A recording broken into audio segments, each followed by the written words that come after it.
Hello and welcome.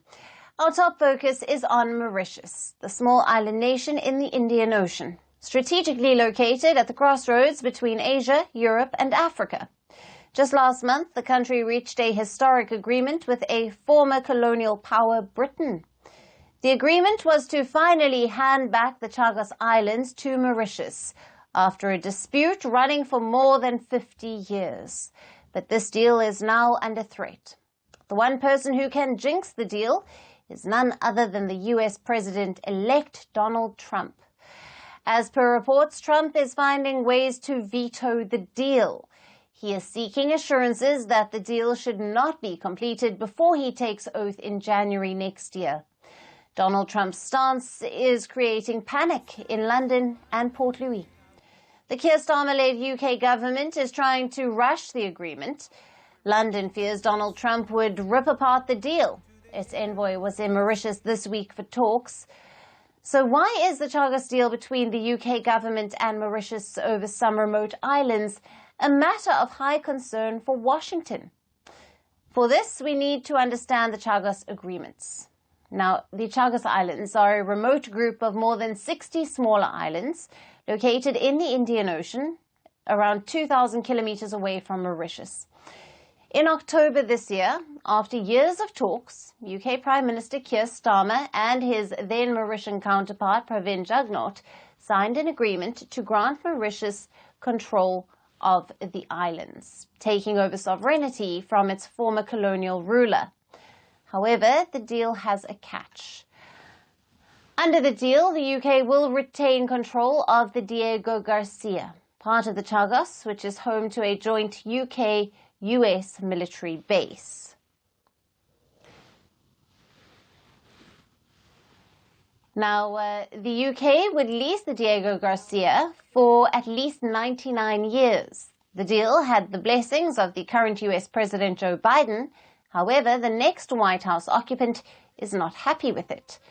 As per reports, Trump is alarmed over the security implications on its crucial joint base in Diego Garcia. He believes that the deal will allow China the access to the islands to build its own rival base, and this will further complicate the overall geopolitical situation in the Indian Ocean and the Indo-Pacific region.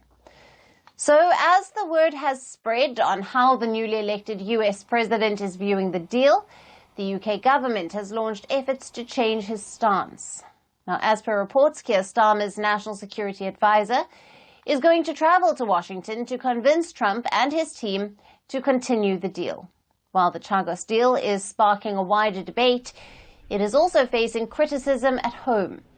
The leader who signed the historic deal with the UK is out. Mauritius elected a new prime minister just a fortnight ago, and the new prime minister is reportedly not on the same page with his predecessor. Prime Minister Navin Chandra Ramgoolam has indicated reservations on the lease agreement under the deal during talks with the British envoy this week. Even during his election campaign, he and his allies accused then Prime Minister Jugnauth of high treason. Now, describing the agreement as a sellout motivated by desperation ahead of the vote. Some of his ministers have been more specific, claiming that Jugnauth has not agreed to lease Diego Garcia for 99 but 200 years. While the UK's Labour government is keen to carry on with the deal, it has various loose ends that need to be fixed. How will the heated rift over the Chagos Islands end? And will Donald Trump tear apart the Chagos deal? Now, to discuss this further, we have with us Musa Mdunge, an international affairs expert who is joining us live from Dundee in the UK. Thank you for being with us. Thank you so much for having me.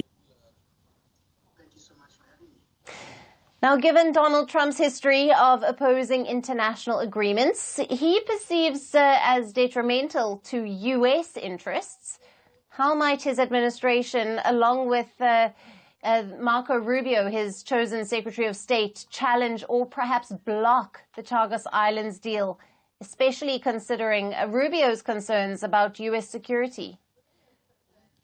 No, well, thank you for that question. You know, the rise of Donald Trump 2.0 has consequential impact for this particular deal, as has been struck by the United Kingdom and Mauritius in concern of the Chagos archipelago, and particularly the Diego Garcia, which is the most important of those islands, as it provides one of two of America's very key and strategic military bases, allowing it to ensure that it is able to support logistical support for naval support, as well as for private companies that are using that shipping lane. But secondly, given the rise of China in terms of its Belt and Road Initiative, these particular islands are quite critical to how the United States sees its ability in blocking China's rise, not only in South Asia, the Indo-Pacific, but as well as Africa and the Persian Gulf for that matter. And so the views as shown by Marco Rubio are in line with Republican sentiments. And given that the Republicans are in control of the Senate, one understands the need for Keir Starmer to move quickly on this deal, because once the new president is inaugurated next year and there's a changing of the guard, American foreign policy will shift in alignment with Donald Trump. Yeah. Yeah. Absolutely. And Musa, with Trump's focus on prioritizing American security interests, how might his administration approach balancing its military presence in Diego Garcia with the sovereignty claims of Mauritius and the broader international legal implications of the Chagos Islands deal? I don't think that Donald Trump really cares much about the multilateral implications of his foreign policy. And, we only have to look to his first term. This is a president, in terms of the Trump doctrine, who prioritizes bilateral agreements, who prioritizes the kind of relations which will place American interests first. One of the mistakes that a lot of commentators have made is assuming that Donald Trump's America First policy is an isolationist policy. It is not, in fact.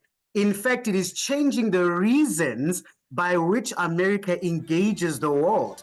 And in terms of this particular deal, as we see that America pushing for the continual leasing of, the Diego Garcia Island, it speaks to that sort of machination where, for Donald Trump, the Republicans and the USA at large, the importance of this island is not only about the economic implications. We know what is happening with the proliferation of piracy in that particular region that has huge economic and security implications. Yes. But secondly, it is again about mitigating the rise of China and Xi Jinping's posture in the region, where he really is trying to make China strong again. So for Donald Trump, the multilateral implications as it concerns institutions is neither here nor there. He's going to look for those quick pro quos, and a deal with Mauritius and a deal with the United States that maintains the status quo is likely to be the avenue by which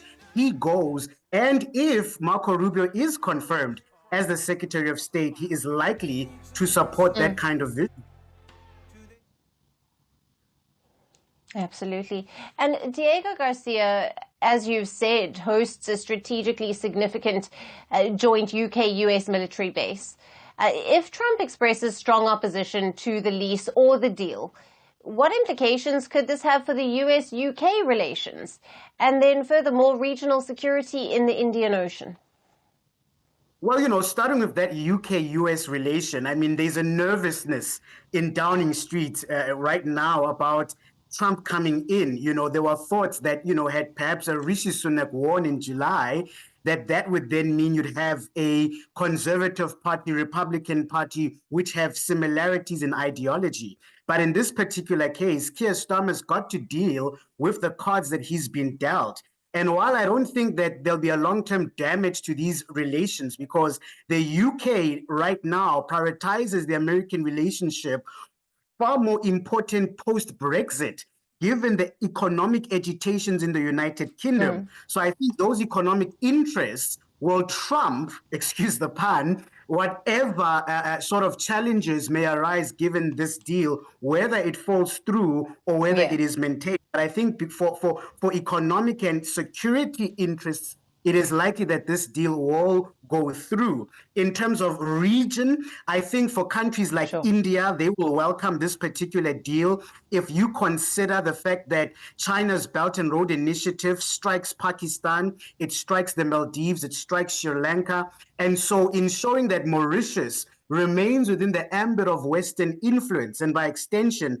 that of the Indian influence, will be very key and very important as India seeks to counterbalance China's rise in the region.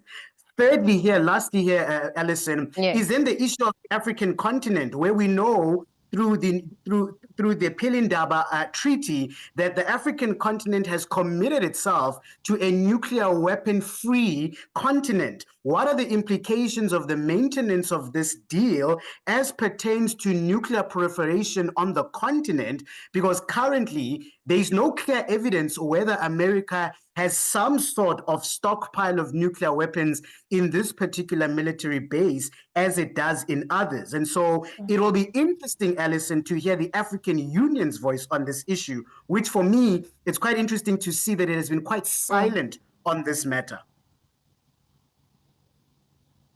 Absolutely. Musa, as always, great to have you on the show. Thank you for your valued insights and analysis. Thank you so much for having me.